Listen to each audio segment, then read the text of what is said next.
Don and I want to give you permission to stop exhausting yourself. Don't try to change unchangeable people. Start figuring out how you actually grow in a system in which you know this is rampant. Welcome to High Octane Leadership with Donald Thompson. This season, we're diving deeper with more solo episodes, where I'll share the experiences that have led to recognition by EY, Forbes, Fast Company, and others. Not as a boast, but as milestones on my entrepreneurial path. From growing multi-million-dollar firms to successful business exits and building high-performance teams with a global perspective. I'll reveal the insights and strategies from my journey and share them with you so that we can win together. Alongside these solo episodes, we'll have industry visionaries and thought leaders, and we'll explore effective leadership. Ready to empower your leadership journey with real success stories? Let's embark on this transformational journey together. Welcome to another episode of High Octane Leadership. I am here with my creative partner, good friend, Dr. Bob Bachelor, and we both share that distinction. Mine is honorary, his is earned. But I earned mine different. You know what I mean? Let me get this little lint off. Yeah. But one of the things that when Bob and I chop it up is, number one, it's always a good time. Number two, one of the reasons it's great content is because I learn just as much as we give. And one of the things that we're going to talk about today is really how do we break through when we are talking with folks and they're hardwired differently than us. And so, Bob, we're going to kind of jump into it. I'm going to turn the microphone over to you for a minute to kind of set the stage, right, of the topic, why we came to this moment, and then we'll just kind of rock and roll from there. That sounds great, Don. Thanks. I'm Bob Batchelor, as Don said, written The Authentic Leader, and also I am a assistant professor of communication, media, and culture at Coastal Carolina, where Don is going to be keynoting the Communications Week event that we have next week. So we're super excited to have Don in Conway, South Carolina. What we're talking about today, we have basically started calling it human nature management. And the reason Don turned the mic over for a second is this is hot off the presses. Don and I started talking about this last week because we're trying to uncover what are the difficulties around psychological safety. You know, Don and I are both intimately familiar with the Workplace Options Center for Organizational Effectiveness Workplace Psychological Safety Study. The next edition's about to come out within a week or two. And so this has really been on our minds. That study looks at 18 countries and identifies the 3 challenges that are preventing psychological safety. So we've spent a lot of time researching this, and human nature management, as I said, fresh off the presses. So here's a question most leadership consultants won't ask you. How much of your management energy are you wasting on people who will never actually change? So I'm not talking about just difficult employees. We've all dealt with that. People who need coaching. I'm talking about the ones who have shown you repeatedly that they're not coachable. The ones who hear every piece of feedback as a personal attack. Who are you to tell me? That kind of attitude. Who doubles down when they're challenged? And who is receptive in meetings, but who never actually adjusts their behavior? So here's the thing. We spend a lot of time building psychological safety. We have spent time and lots of money, companies all over the world telling them psychological safety is the key. We've created inclusive cultures. We've invested in development programs time and time again, but yet we still have team members who arrive at work already convinced they're right. And no matter what, they believe they're right because they're being filtered through their algorithmic bubbles, their political belief systems, tribalism, and we're spending a lot of time coaching them, and that's a lot of energy. And we all know that executive mental well-being is an important topic. So we call this a precondition problem. It's the leadership challenge that no one wants to talk about and nobody wants to name. What do you do when people won't receive input? That's what we're calling this human nature management. And it's the one thing that we really, Don and I want to give you permission to stop exhausting yourself. Don't try to change unchangeable people. start figuring out how you actually grow in a system in which you know this is rampant. Nobody's willing to talk about this, and that's the kind of problem Don and I love to talk about. So that's where we're starting. Don, I don't know if you have any follow-up, or you just want to dive right into questions. No, I'm ready either way. Let's dive into questions. I'm into it. We've been talking about this offline, so I'm here for it. Yeah. So Underestimated, your leadership memoir, is a perfect place to start because you talk about that, your role as a Black leader, being judged by standards that you didn't set. And so how did this experience teach you the difference between changing somebody's mind versus changing how they interact with you? It's very powerfully framed. And the thing that jumps to mind is I was forced to learn that skill set. Because as a young person, right, you understand that you don't really have a power dynamic, right, to change people. Right. Yeah. So being the son of a football coach, moving around a bit, living in Kentucky, in Pittsburgh, in Pennsylvania, in Louisiana, right, North Carolina, all the different things. Right. If you just think regionally in our country, people are wired differently. And so now I'm dropped into those situations and I have to make new friends. I have to win a spot on the sports team. I have to do all the things. And what I found out is instead of trying to change people from where they're hardwired, I have defined in my mental model the way to succeed is to really understand what moves them already. And if you can find a positive input on a train that's already going north at 40 miles an hour, it's easier than trying to get that train to stop what it's doing, stop what it's thinking, stop how it's wired, go in a different direction. And so since winning was my mindset, since the outcome was my mindset, that's where I was able to more easily adapt to that. And let me give a specific example, right? So I had a teacher in Kentucky. I was in the 9th grade. I was always, even though I didn't graduate from college, sometimes I'll, give a little side eye to the college system and all the things. I was academically in the top 5% of my classes all the way through high school.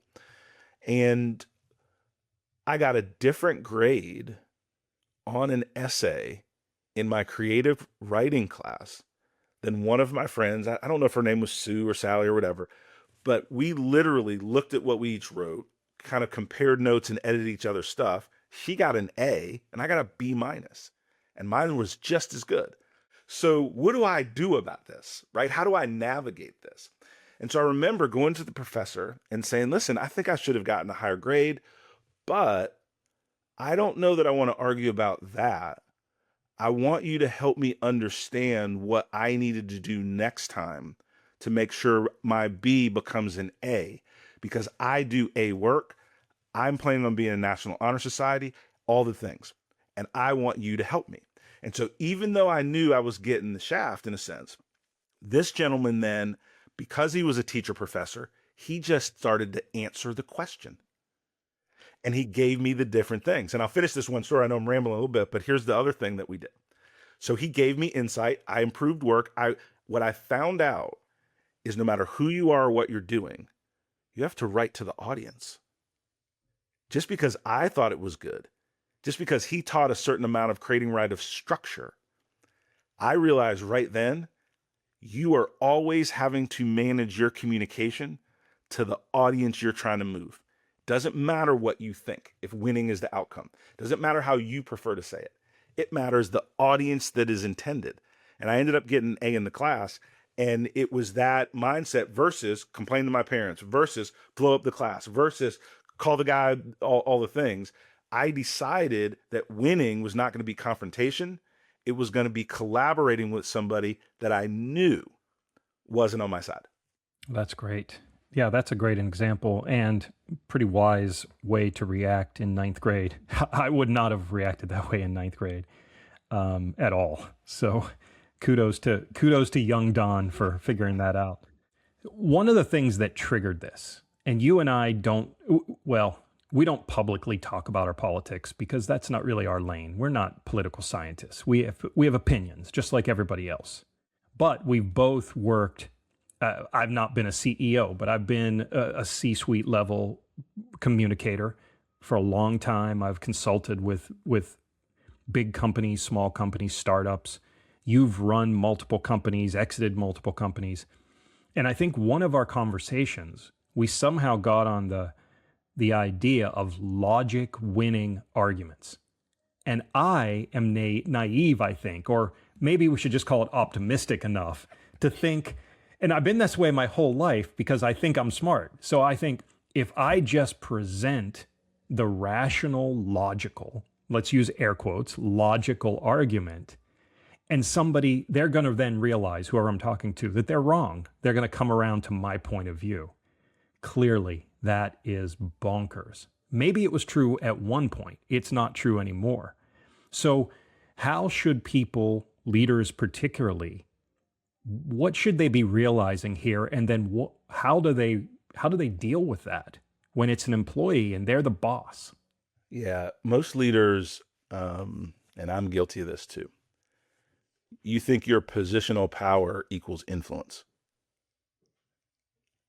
right? And we all fall into that trap, when really the name of the game is, how do you understand people behind their corporate mask, right? Everybody puts on their corporate mask when they go to work, right? But there's a whole person behind that mask, right? There's somebody with different political views. There's somebody that was raised in a single home. There's somebody raised with two parents. There's somebody that was raised in an affluent lifestyle, somebody that was in the mud trying to dig it out, right? Like all of the different things that make individuals unique, yet most management styles are one size fits all. And so one of the things that we did early on in one of the companies that I built and that was really exciting is when we built our team, we had everybody on the team create a user guide. We had everybody on the team really go through and say, okay, what are your pet peeves? What are the things that motivate you? What are the ways that you take coaching and what are the ways that you shut down?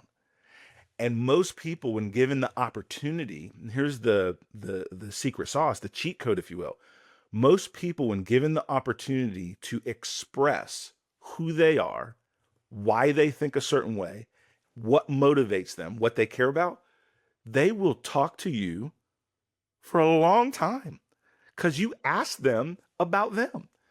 And then and it's not manipulation. And then you can use the information and insight when they've answered these questions to now relate to them in a better way, in a stronger way, in a more powerful way.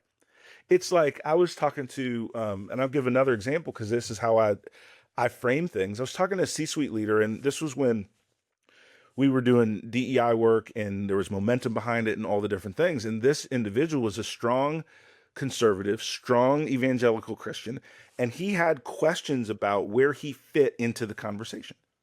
And so he was negative about all of it because he didn't feel like he was included in the conversation. He was hardwired against.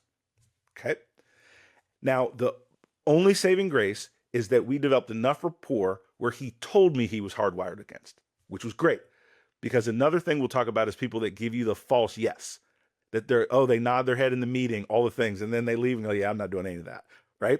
This individual, this leader, because they were at a strong enough level, he said, I don't get this stuff. I'll go to the meetings because I'm supposed to, but I'm not into it, right?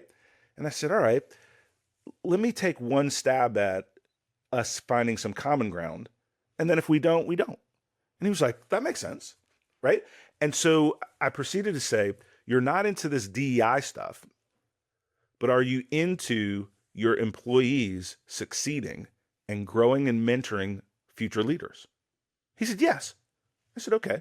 So why don't we just talk about what a game plan looks like to grow and build future leaders on your team? He goes, I would love to talk about that. And I was like, then that's what we'll talk about. I don't want to talk about this DEI stuff either. Right? Which is like, and I'm thinking in my mind, I'm like, okay. But you have to frame things in a way that people's wiring and frequency can relate to it. Otherwise, you are just beating yourself up against the brick wall. No value, no movement, no accomplishment. Yeah, and I think, on some of the teams that I've led and some of the consulting work that I've done, when you meet somebody who's intractable like this, you have to stop thinking, I can convince them, I can tell you where you're wrong. Because especially if it's somebody, if you're in a consulting situation or you're the boss, because then you're also dipping into the power structure. So you have a natural hierarchy there. And then people just double down on their own position. And so what I've seen you do and what I try to do also in modeling your success here is stop saying, I'm right, you're wrong. That's not the right equation.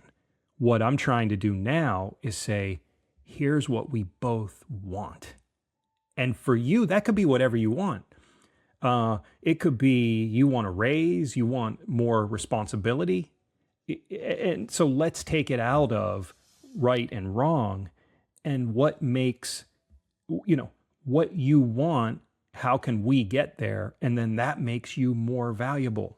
And that's what people want. So I think that mindset, which you and I also talk about, I mean, we spend, listeners, believe me, Don and I spend so much time talking about mindset because I'm trying to train young people that we can then hire because they're awesome. And it's all mindset. It doesn't matter what you learn. Are you ready to be open when you get in the job? Are you ready to ask good questions? Are you ready to bring your right thinking? Are you ready to be resilient? There's no business leader today that's going to turn those traits down. So I've learned a lot of that from you, Don. Take it out of right and wrong and make it about how do we both succeed. I'll use an example, Bob, of our partnership.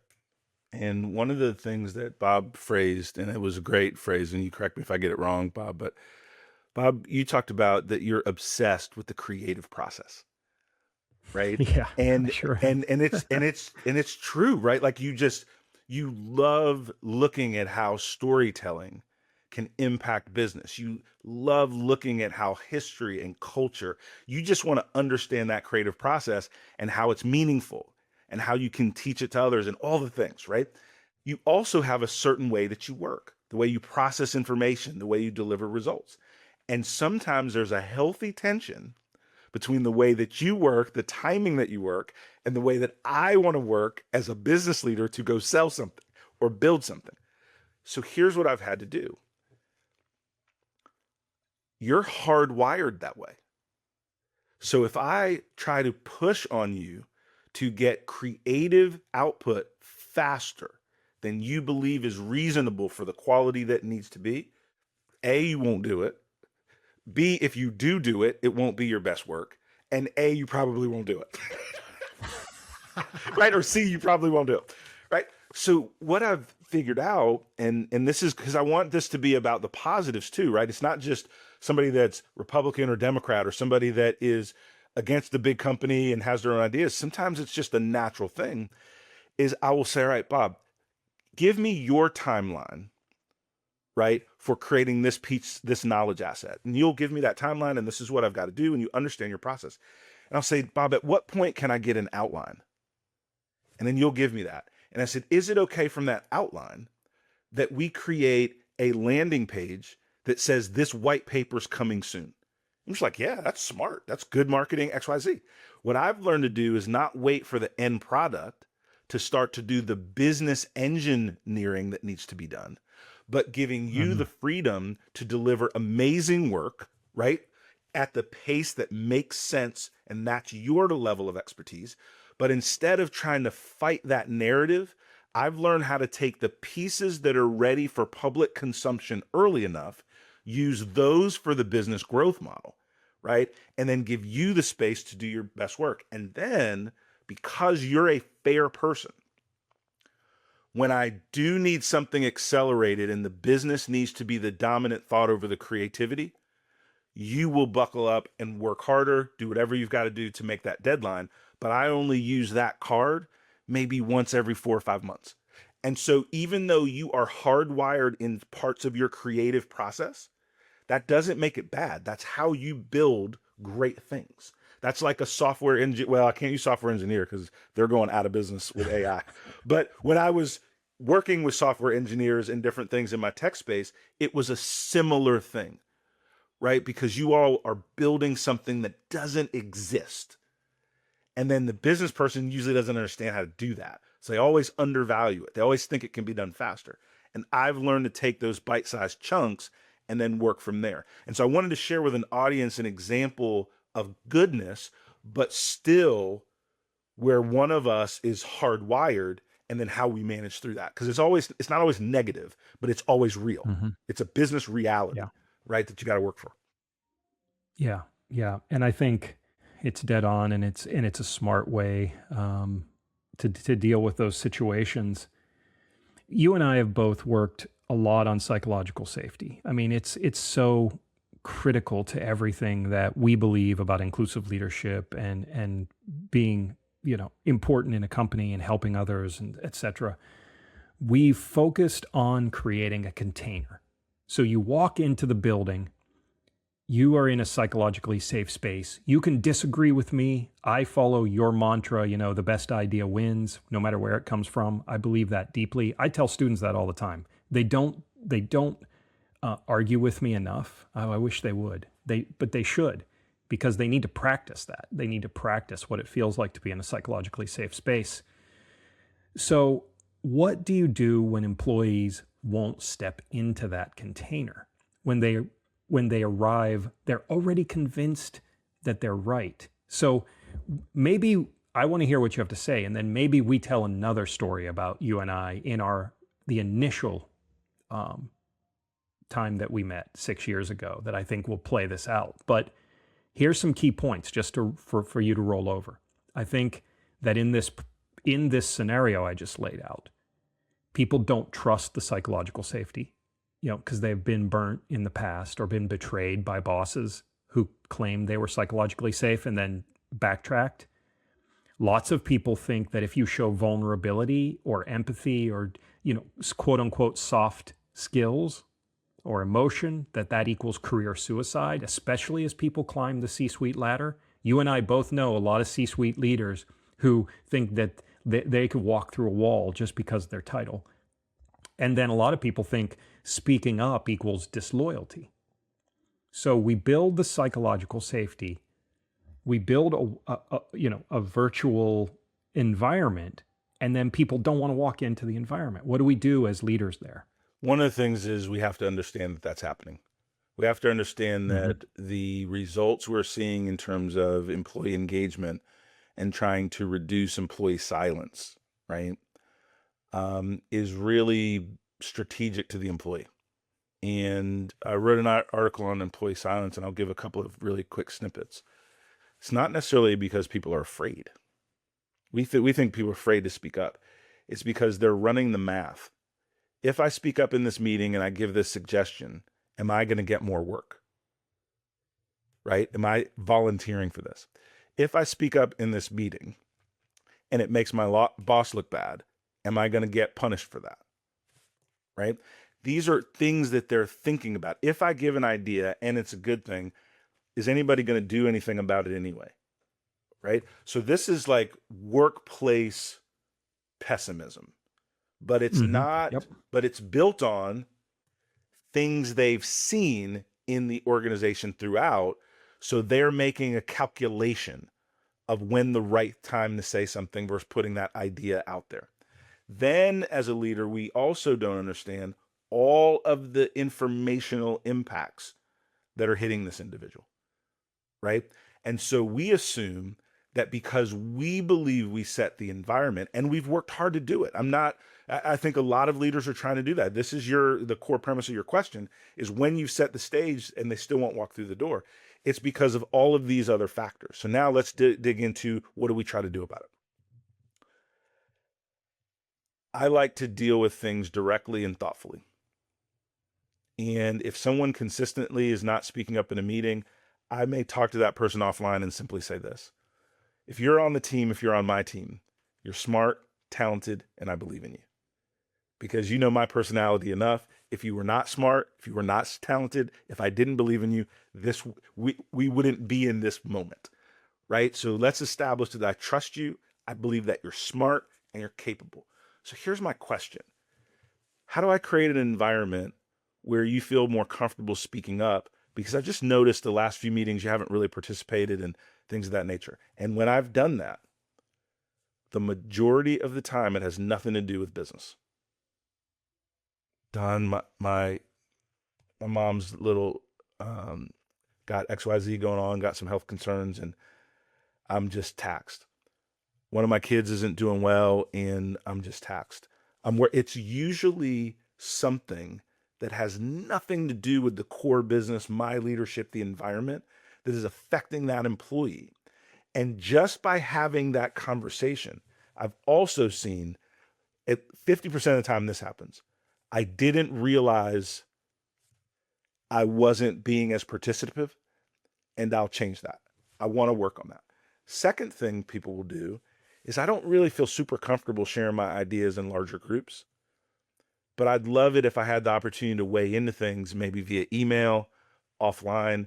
That's really where I feel more comfortable sharing my ideas.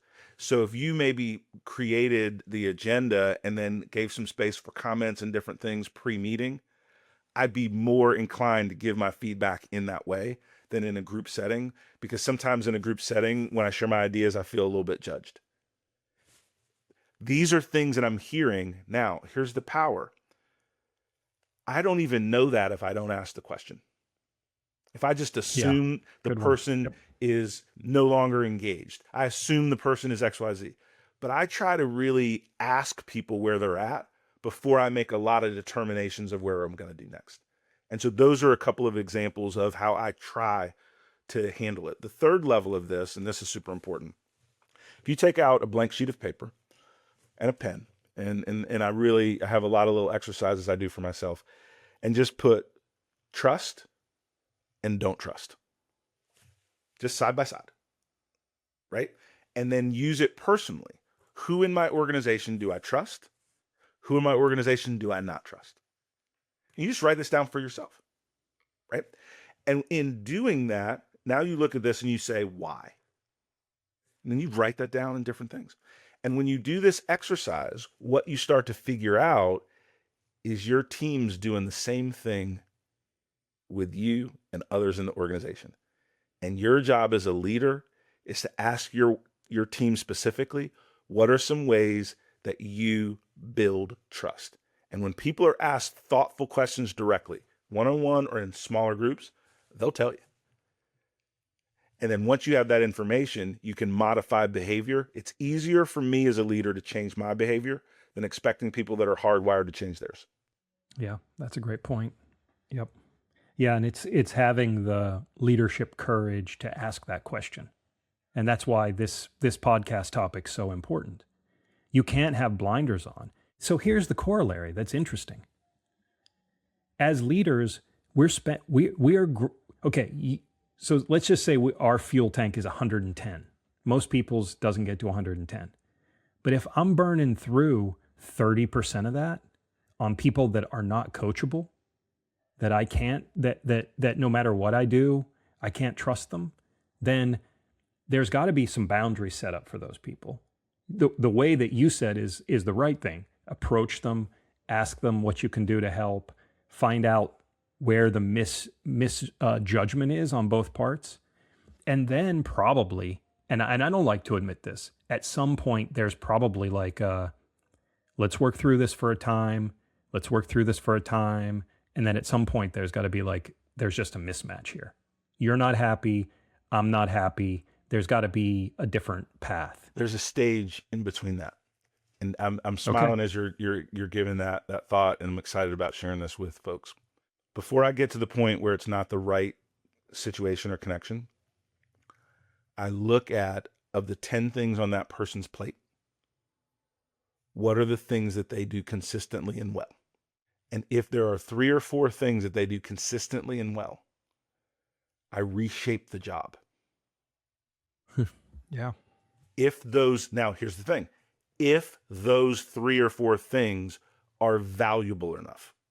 So if you change the job to the 3 to 4 things somebody's good at and they do well, they communicate well, or is more independent work, but they're valuable to the organization in that lane, I change the things I'm asking of them.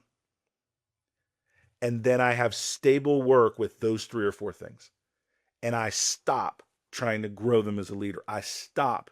I don't have unlimited time to try this stuff. I take my white sheet of paper. I have a 20-minute conversation with someone. I don't give up on people in one meeting, but like, I don't have a lot of time to fix people that don't want to be fixed, or coach people that don't want to be coached, right? Our job is not to fix people. I don't have that superpower.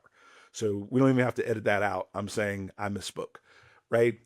People that don't want to be coached.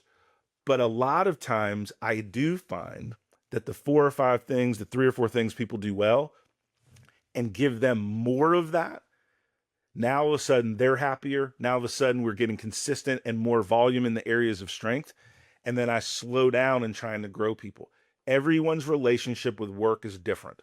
Some people just want to come in, do their 40 hours, get their gold star, meet expectations, go home, and not think about it at all. And as leaders, we think people are wired like us. They want to move up in the organization. They want accolades, growth, more money, all the things, right? And it's just not true. And so I do have a point, Bob, and I appreciate the corollary. I don't focus on it forever with folks, right? Sometimes you got to reshape the job, and then sometimes people need to be in a different situation, to your point. No, that's really strong. And I'm glad that you brought in that point that I wasn't thinking about, because I'm like soft. The worst thing in the world for me is the idea of having to fire somebody or like reprimand them. I mean, it's just not in my makeup. I mean, like, and I know that about myself. So I try to lead people down paths quicker or something in a different way to try to get them on my side, but also understanding how their work attaches to the business objectives so that it doesn't have to be about me. Like, I don't care. Like, it's always good if the team likes, quote unquote, likes the boss, or is at least right. inspired by the boss. But I don't also want that to be the only thing. You know, it's weird celebrity-like thing. Like, you know, you're a little bit famous, or they look up to you up the ladder. There's a lot of weird human complexity going on. One of the things I think would be instructive, and you and I have told this story before, but I think it works here. Now, when you and I first met, I was teaching, I was consulting with big companies, small companies all over the world. And our first meeting was through me being an editorial consultant. And so in that meeting and in those subsequent meetings, I could say anything. Now, let me just be honest with you. As a professor, when you do consulting work, somebody's asking you to come in to fix something, you have the CEO's attention, C-suite attention, you can say anything you want because you're a prof. You don't, like, it's extra. You're doing it because you want to. So you can say anything. And they're usually bringing you in to fix we have a really big problem. Now, when I decided to leave academe because I wanted to try something new, and you and I started talking about a job, it changed everything in my mind because I wasn't the hotshot consultant anymore. Now my whole livelihood depended on my work success. And then all the demons started coming in my head.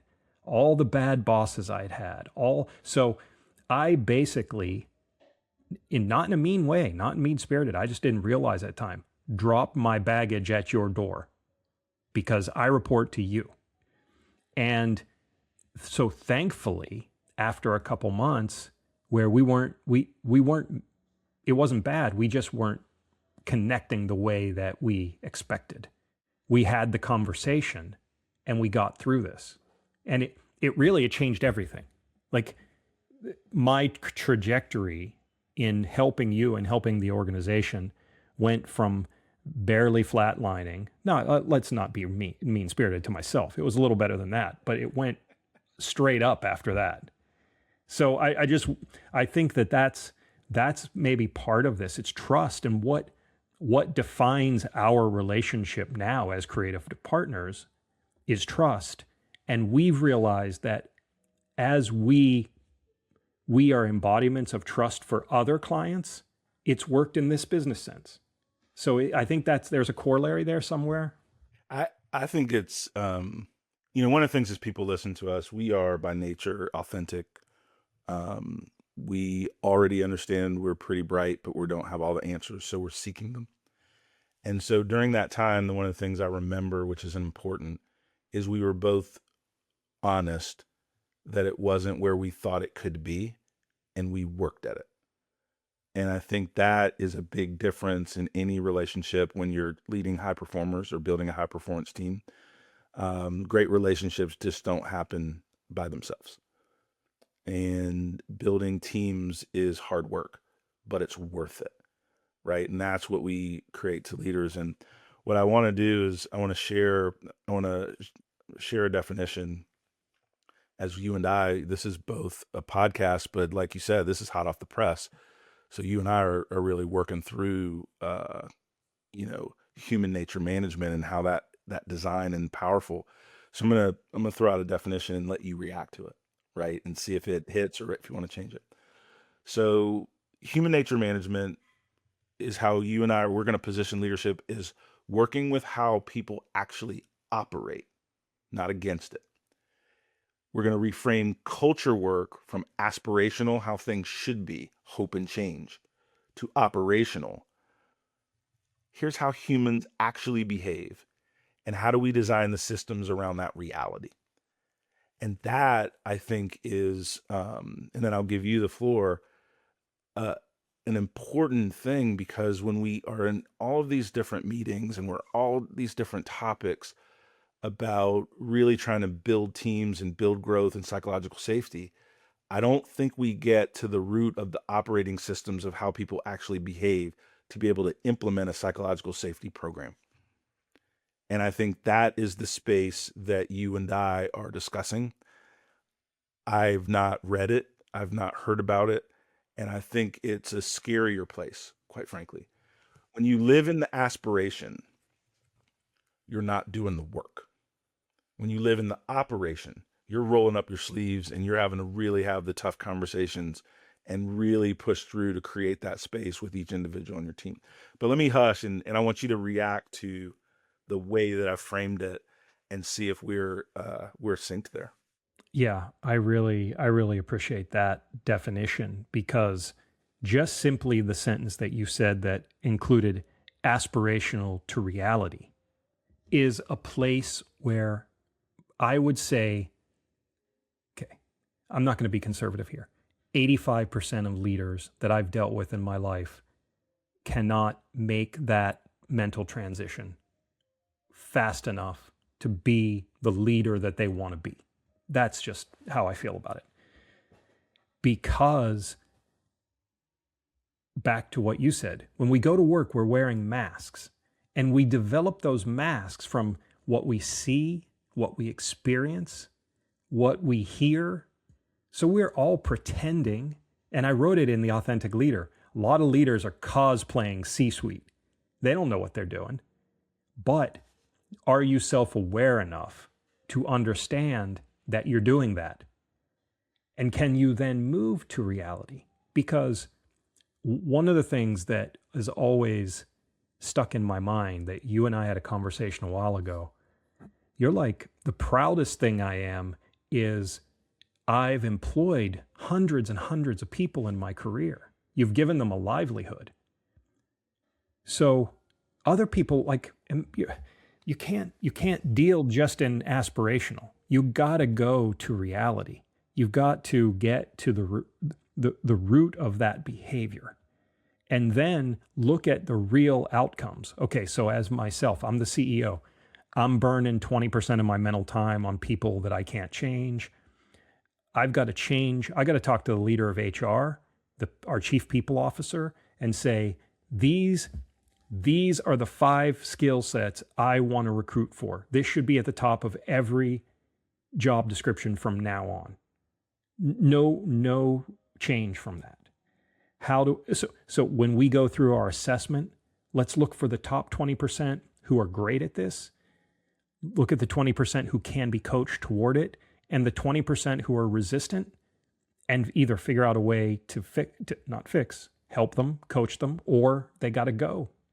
And it's got what I think is interesting about human nature management is there's such a realistic ROI on this for yourself, your own brain power, and how you're organized. Like, you really want to change culture?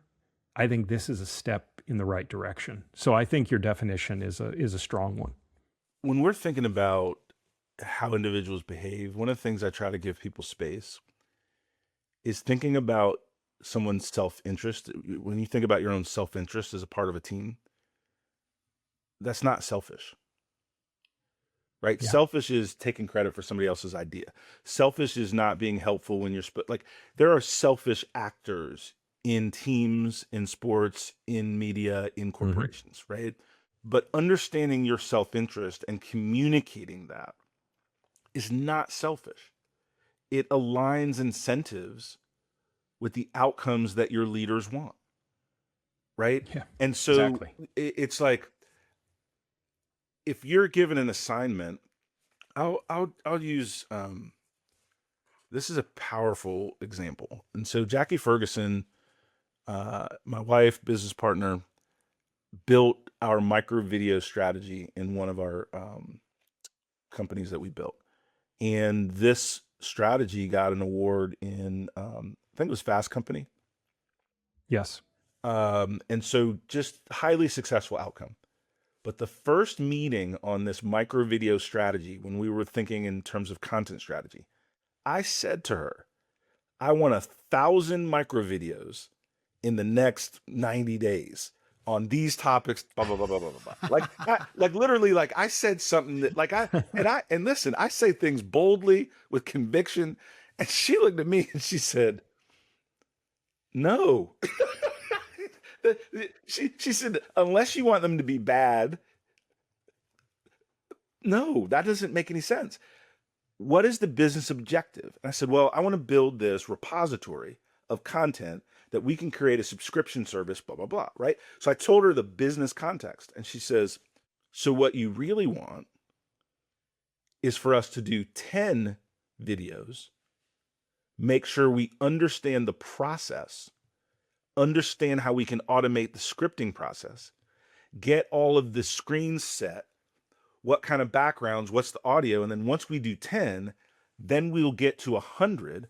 Once we have 100, you should have enough to now start testing this as a business, and then we can build the rest of the repository as we go. She said, is that what you really want? And I was like, now I've got a problem, right? Because what she said is correct. What she said was smart. What she said completely contradicts everything I just asked for, right? So now we got an ego thing, and I'm in the meeting. There's multiple people in this meeting, right? So as a leader, when you say you want people's full thinking, you want best ideas, you better mean it. So when they do it, you don't act like a child, right? And so she said these things in the meeting, and then I started smiling. I was like, yeah, that's exactly what I said. She said, you didn't say that.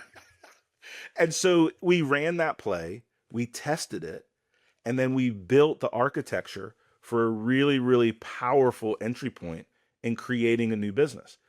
But what if she had just tried to do what I said? How would she have been able to deliver high quality work? It would have been marginal at best. The team would have been highly stressed, and it was unnecessary. It wasn't even what I wanted. Because what I wanted is for us to build a business in a smart, efficient, effective way. I just said something ridiculous.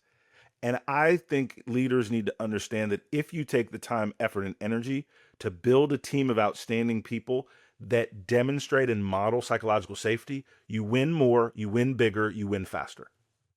And this part, I agree. and this part, and if you don't want to listen to it, then hope you're not competing with me for talent.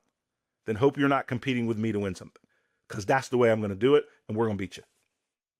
Yeah. Yeah, you said something the other day in when we were talking about this in preparation. Now, quote you, I cannot make someone want to grow. I can only create conditions where growth is possible and invest in those who choose it. That's the point. But it amazes me because you and I talk so openly about this now. We're not saying it's easy. None of this is easy. And you coach executives from all over the world. I coach people not at the same level you do, but help people out and try to give them the right encouragement and thinking about things in a different way. Leadership is not easy. but it's also not impossible. And it's worth it. It's worth it. It's worth it. So I think that, for executives, if I'm a CEO or a chief human resources officer or chief people officer, here's the takeaway for me. Don't waste 80% of your time on the 20% of people who are uncoachable. Don't give up. Be honest about fit. Fit is important, and fit should be a criteria. Sometimes you're going to have to reduce, and sometimes winning is reducing smartly. And your job is about the whole. Don't spend all your time grinding your mental gear on the pieces that aren't working. So I really think, what you said earlier, some people are uncoachable. Is this person, can we coach them in a time frame that matters? And can I do this without exhausting myself as a leader? And then the big picture is, as a leader, can I move from aspiration to reality? And can I live in that gap in a way that makes sense? So that's I think how we're going to keep building this out and putting a flashlight on a subject that people just aren't willing to talk about. As we land the plane for this conversation, my closing thought is very simple, that the scale at which you're going to build organizations and lead is a really direct reflection to how many of the people in your organization are operating at their full capacity. And people don't operate at their full capacity if you haven't given them the ability to speak up, to be bold, to share ideas, and to push against the status quo. And that is a leadership responsibility, right? Like that is the job, is to get the best out of all the resources that you have available. And people say all the time, right, that my team is our biggest resource, but then we don't lead them in a way that looks at the world from their point of view so that they can shine. And I really appreciate, Bob, you sharing this a week or two ago. And I remember as soon as you said it, I said, man, we need to put some stuff out on this right now. And then, from this conversation and the preparation, I think this is a very unique lane, and that's what we're chasing. We're chasing the parts of the conversation, right? Psychological safety is a big conversation. Psychosocial risk is a big conversation. Lots of data, a lot of people joining that conversation. We're trying to find those smart points of leverage that if you understand this, human nature management, then you're going to be able to scale, right, that elevator to the 50th floor and not have to take the stairs. And that's what we're trying to do. Yeah. Yeah. No, Don, I appreciate it. It's, the more we talk about this, the more psyched I get. I mean, really, I think it's a thing. You don't uncover a new lane that people don't want to talk about. And that container analogy really fits. I mean, billions of dollars organizations are spending talking about this stuff. But if the leader, it's also, the leader is kind of anti the fix. So they're paying for a fix and not taking the fix themselves. And it goes back to so many things about inclusive leadership, self-awareness, et cetera, et cetera. And so, yeah, thanks for engaging in the conversation. And I can't wait to start digging in. I can see a bunch of things that where points of interest where we're going to go next with this. So thanks a lot. All right, brother. Appreciate your time always. And folks that are listening, you can connect with Bob on LinkedIn. Same with myself. And pretty excited about all the things that we're learning. And with that, DT over and out. Thank you for joining us on High Octane Leadership with Donald Thompson. Today's episode is a step in our collective journey towards leadership excellence. Remember, every story we share and every insight we gain is a piece in the puzzle of our leadership journey. For more insight and detail, hit the subscribe button so that we can stay connected. For deeper information and more episodes, go to donaldthompson.com. Continue to lead with vision and purpose, and until we meet again, embrace your role as a high octane leader in the ever evolving world of business.